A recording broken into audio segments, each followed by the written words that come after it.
I'd like to jump right into it and ask you a question about some of your accomplishments and major successes so far as being the mayor of Quesnel.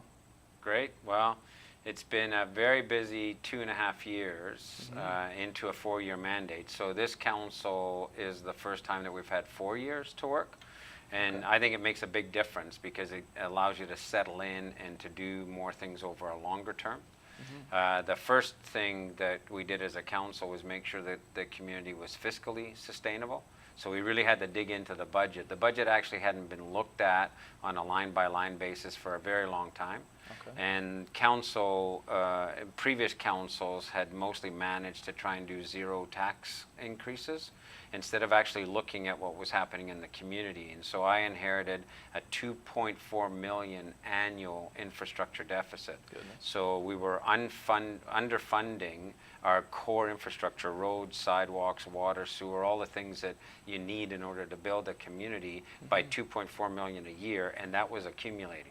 So we really had to restructure the budget. We've done that over a 2-year period. And then we only raised taxes to address that infrastructure deficit. So we reduced the operating cost taxes to zero and then raised money for the infrastructure deficit. So by 2018, we will be fiscally sustainable. Our infrastructure deficit will be dealt with and we'll be on to a normal kind of inflationary price increase on taxation. But with that, we've had the ability to invest in the community in a way that people haven't been, haven't had the luxury to see in a long time.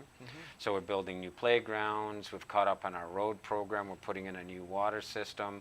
We're actually able to engage with community groups, so we're looking at a new skateboard park. So those kinds of things come from doing the right thing on our finances. And then the final piece, I think, is a big accomplishment for us, is that we now operate with 3 standing committees. So these are permanent committees that I appoint. Council members participate in those committees, and they allow us to dig deep into the thinking that's needed on finance, on policy and bylaws, and then on the executive function of how do we engage with the community. And through those 3 standing committees, we end up coming to council with better, more formed and more informed decision making. And so one of the things we were able to do was actually change the way council meets. And anybody who would have watched council before, it was painful.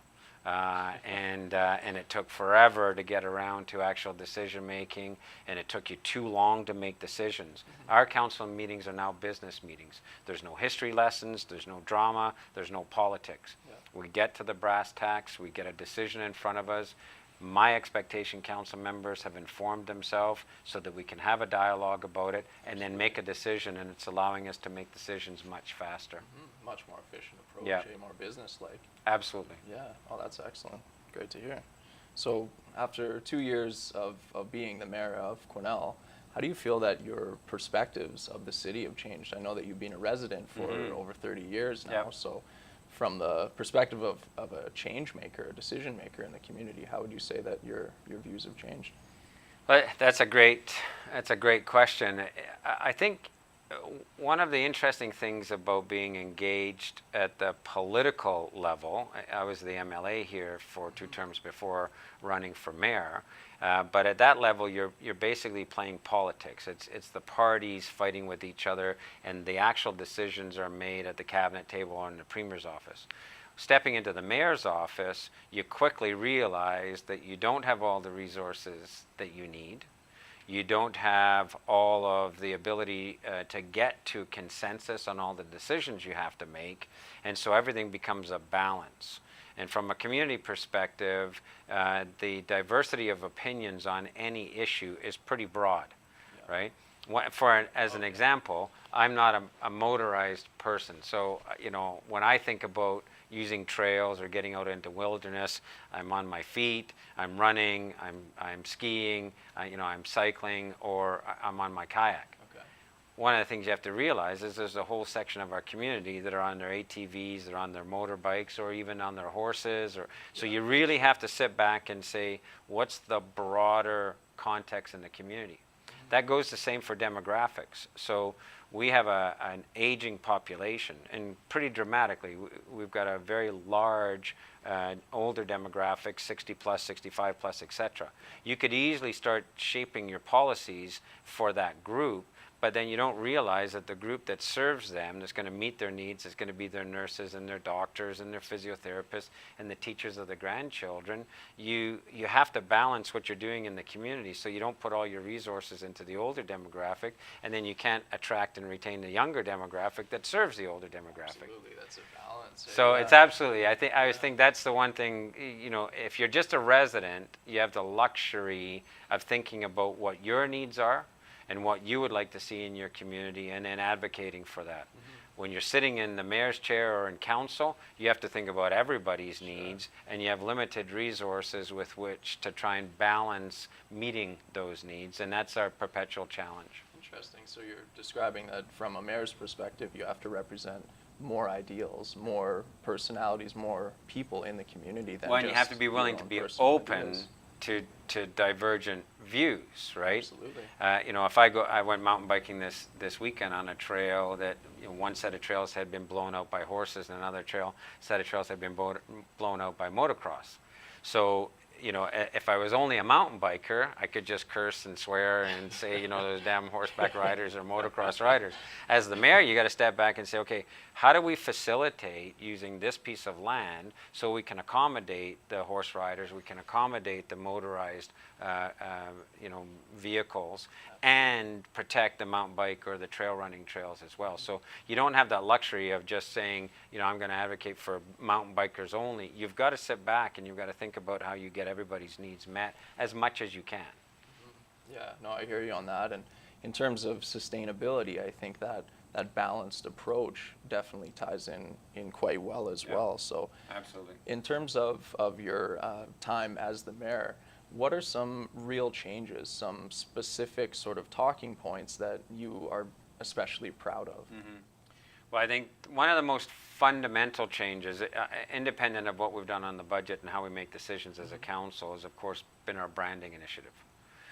So when we lost a number of doctors and we had to go into a full proactive mode of recruiting doctors, and it's been a very successful program. We've won a number of awards for that program, but during that program we really learned that the community wasn't well positioned at all to attract and retain newcomers or investors or people that are professionals that can go anywhere that they want to. Yeah.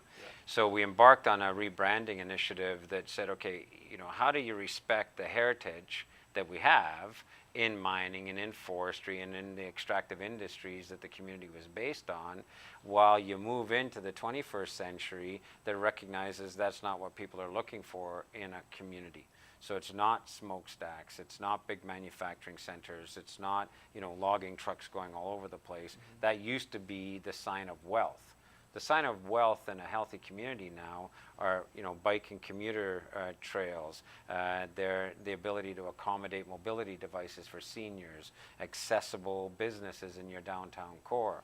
So we then went through an 18-month process where we engaged the community to say, what is it that Quesnel has to offer to the world just now that would make us an attractive place for people to consider coming to visit, or to live, or to invest? And that rebranding initiative ended up in us describing the community in a very different way than we have in the past.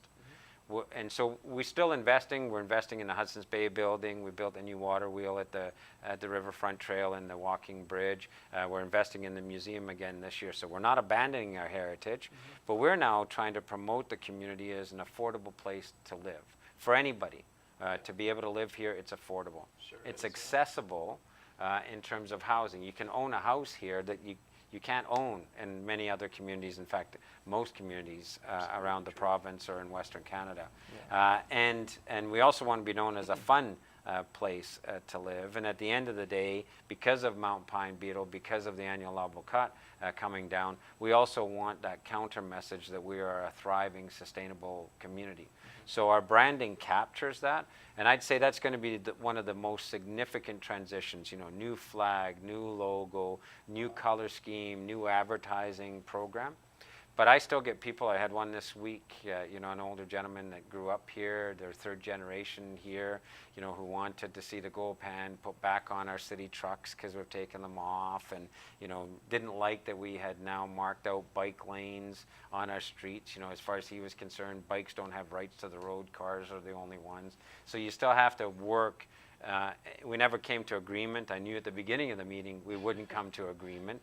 But what I did say to him is that what he articulates for his community and being able to retire, he's already retired, but to live here during his retirement and to age out in his community, we can only achieve by repositioning the community to attract the people that are going to serve his needs into the future. Absolutely. And so while we end up disagreeing about how you get to where you want to get to, we both end up having kind of a similar vision of a community you can age gracefully in and that you can spend your last years in fully supported. We just have a different way of getting there. Yeah, that balance and sustainability represented by the demographic is a fantastic way of portraying that, yeah. And it's a huge challenge for us. That demographic shift is a very big challenge for us.